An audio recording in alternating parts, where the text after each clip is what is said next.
Assalamualaikum warahmatullahi wabarakatuh. Alhamdulillahirabbil alamin. Allahumma shalli ala Muhammad wa ala ali Muhammad. Teman-teman, kita masuk ke kajian tafsir surat ke-6 Al-An'am. Kita masuk ke ayat ke-56 dan 57 hari ini. Baik, sebelum kita sama-sama mempelajari, sebagai pembukaan saya ingin membawakan sebuah kisah. Umpamanya kita sudah belajar sampai level universitas. Kemudian kita sudah belajar belasan tahun bahwa 1 ditambah 1 adalah 2. Kemudian apa itu kita dapat waktu kita masih sekolah dasar atau elementary school umur 7 tahun. Setelah 15 tahun berlalu, tentu kita makin yakin dan makin mantap bahwa 1 tambah 1 adalah 2. Nah, sekiranya kita berhadapan dengan orang-orang yang mengatakan 1 tambah 1 sama dengan 3, dan kita diminta untuk membenarkan itu. Tentu kita tidak mungkin, kan? Kita tidak mungkin membenarkan 1 tambah 1 adalah 3. Nah, begitu juga dengan Islam. Nabi Muhammad SAW berhadapan dengan orang-orang kafir yang sudah membuat logika-logika yang baru, yang diperindah oleh para syaitan, sehingga mereka mengharamkan apa yang halal, seperti binatang-binatang ternak. Ada beberapa yang mereka haramkan untuk dinaikin dan kemudian untuk dimakan. Kemudian adanya ibadah-ibadah tambahan. Itulah yang saya analogikan kepada 1 tambah 1 menjadi 3.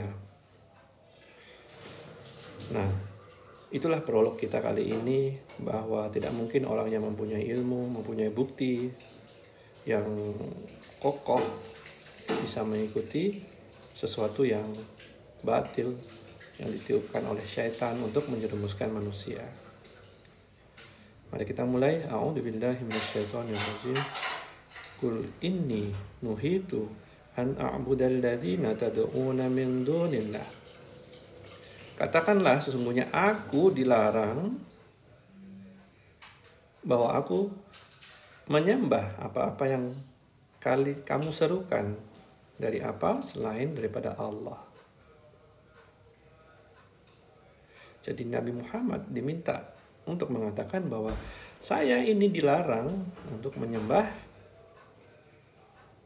apa-apa yang kalian ciptakan sebagai sekutu-sekutu atau tandingan dari Allah. Qul la attabi'u ahwa'akum. Katakanlah, aku tidak mengikuti hawa nafsumu. Jadi penyembahan terhadap Tuhan-Tuhan selain daripada Allah dikatakan sebagai perbuatan yang mengikuti hawa nafsu. Benar nggak, teman-teman? Kadang-kadang manusia itu tidak mau diatur, akan tetapi mereka suka membuat aturan yang apa yang mereka sukai. Mereka umpamanya malas untuk sholat 5 waktu, mereka akan cari agama yang ya mungkin sholatnya nggak sampai 5 kali sehari, atau mungkin seminggu sekali, seperti itu. Kemudian kalau umpamanya mereka suka dengan lawan jenis dan tidak mau dibatasin, seperti perzinaan bebas yang terjadi di zaman sekarang, tentu mereka akan mencari ajaran agama yang tidak menganggap hal itu salah.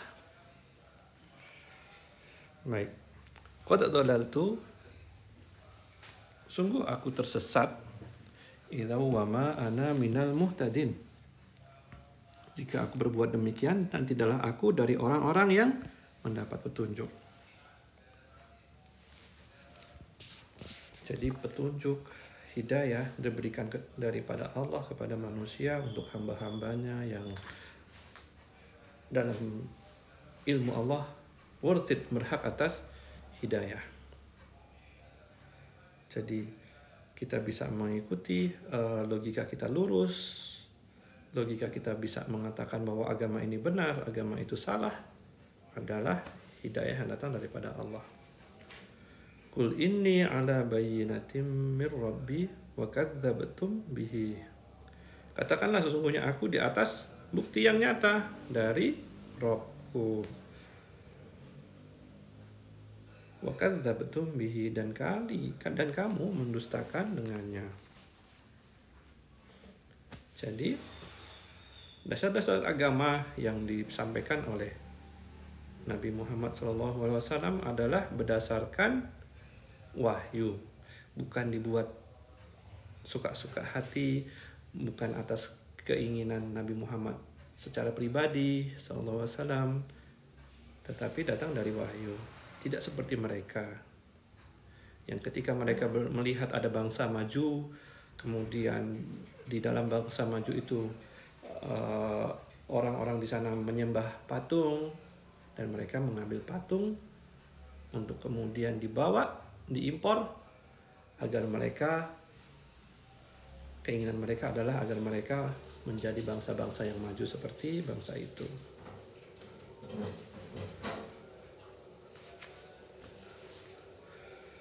Ma indi ma tasta'jiluna bih. Tidak ada padaku apa-apa yang kamu minta disegerakan dengannya. Jadi saya ini, walaupun saya ini Rasul daripada Allah, kata Nabi Muhammad SAW, saya ini nggak punya kuasa atas bumi dan langit ini. Jadi ketika kalian meminta azab yang ingin kalian segerakan sebagai bukti bahwa saya ini benar, saya nggak bisa untuk mendatangkannya kecuali Allah mengizinkan. Inil hukmu illa lillah. Tidaklah keputusan itu kecuali dari Allah. Yaqussul haq, dia menerangkan yang hak, yang benar. Wa huwa khairul fasilin, dan dia sebaik-baik pemberi keputusan.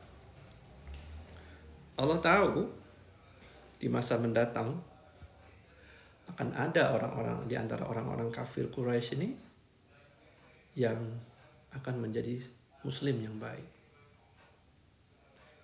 dengan ilmunya. Itulah hikmah kenapa tidak didatangkan azab kepada orang-orang kafir Quraisy, walaupun mereka mendatangkan pertentangan yang besar kepada Nabi Muhammad SAW di awal-awalnya.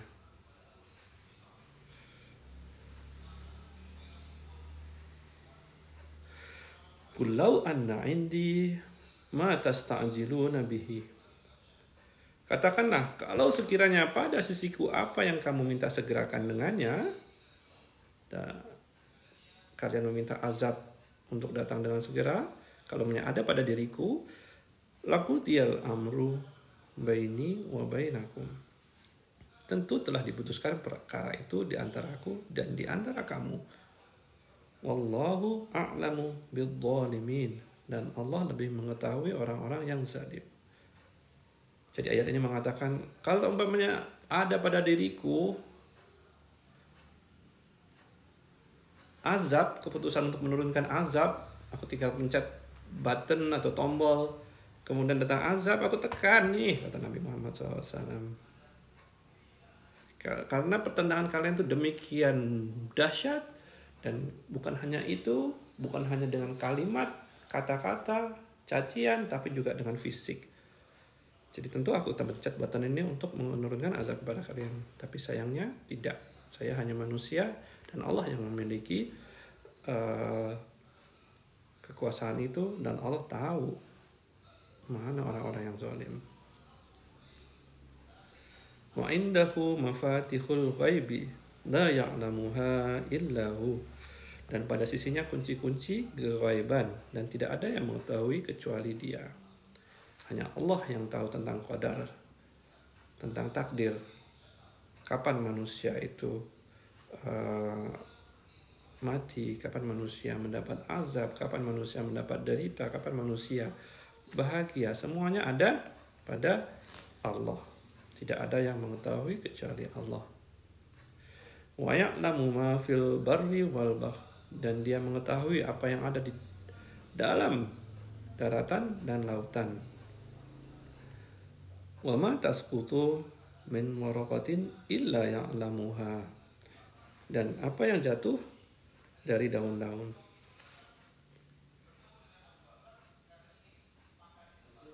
kecuali Allah tahu. Jadi ini mau mengatakan betapa detailnya ilmu Allah. Kita tahu kan, satu pohon itu ada berapa daun yang ada di dalamnya. Dan Allah, dan dalam satu kebun ada berapa pohon. Satu bumi ada berapa kebun. Banyak sekali, dan Allah mengetahui daun-daun yang jatuh. Jadi ini untuk mengatakan bahwa ketika kalian melakukan kesalahan, wahai orang-orang kafir, ketika kalian mengingkari apa yang saya sampaikan, itu semuanya itu diamati oleh Allah dengan detail.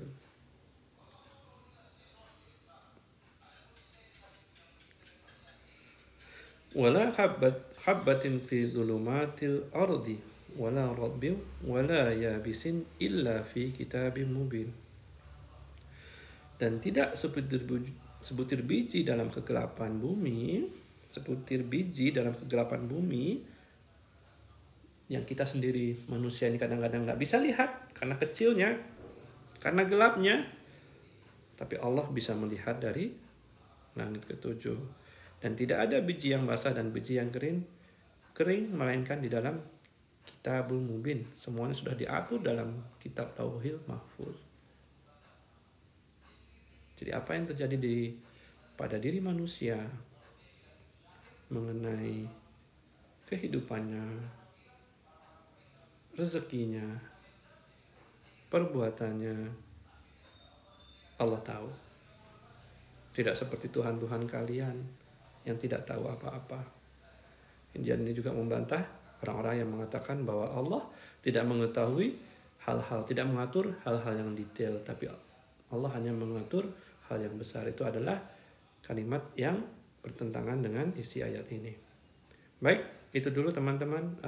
Kita akhiri dari Al-An'am ayat 56, 57, 58, 59. Assalamualaikum warahmatullahi wabarakatuh.